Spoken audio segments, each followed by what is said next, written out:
One fortunately fateful October day, two of my friends and I departed on a journey that we never knew would change our lives forever. We walked down the railroad, looking at the woods, enjoying the scenery and casually discussing subjects that would not apply to anyone else other than us. We were making our second trip to the Tribulus, a magically mysterious place that we discovered recently that contained a bench and a fireplace made from stone in the center, and two other fireplaces made from stone in opposite directions. The Tribulus is hidden from the railroad tracks inside nearby woods. The Tribulus provided a wonderful source of imagination to me, which was very much needed seeing how I was usually not tempted to use much creativity in my mundane daily activities. My friend Jordan and I made plans to build at the Tribulus, and the constructions would be marvelous. Houses were to be made, buildings and creation of a new civilization astray from the one we live in. However, when my friends and I reached the area of imagination and creativity, we saw a figure marching through the trees. The foreign figure sent a wave of fear through my body, starting from my head and reaching down to my toes, as there was not supposed to be anyone in our private getaway from society. The figure came closer to us, and I saw that he was wielding some sort of metal object. As he got into viewable range of my horrendous sight, I saw that he was holding a spade-like tool, the tool that I've seen my mother use for gardening, like a miniature shovel. As he approached us, he asked us if we had found anything that looked like it could have been used as a foundation for Indian wine cellars. He told us that his name was Ray, and that he was an archaeologist from the University of Maine in Orono. He told us that the railroad tracks we were just on used to be intricate trading routes for Maine Indians for their wine.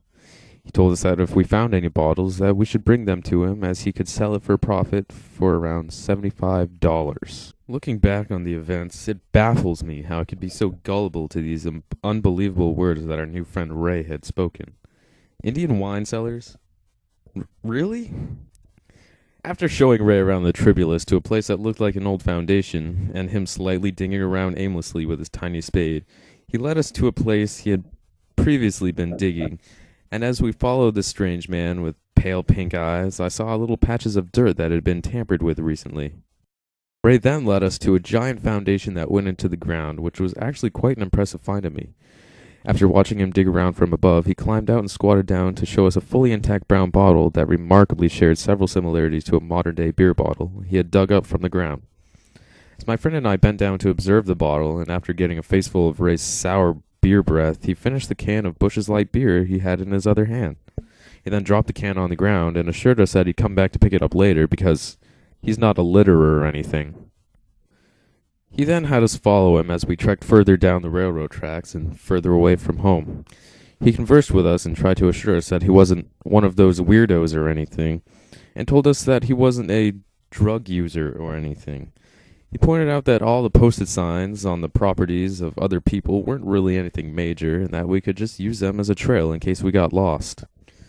Ray veered off to the left of the railroad tracks, and we followed. The new path we were on was more than a path. It looked, though, as it was a driveway. It was wide and could most likely fit a good-sized vehicle.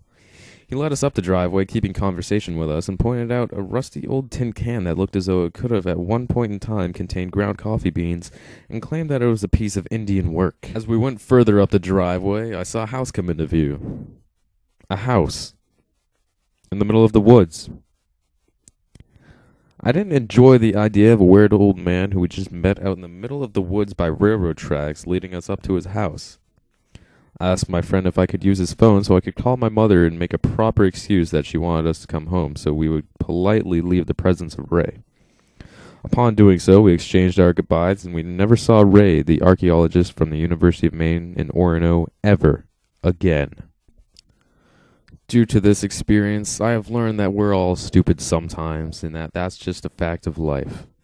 And to this day, I still ponder what might have happened if we did stay with Ray. It's kind of creepy to think that there is a possibility that if we had stayed with him, I would not be here to tell the tale as I am today.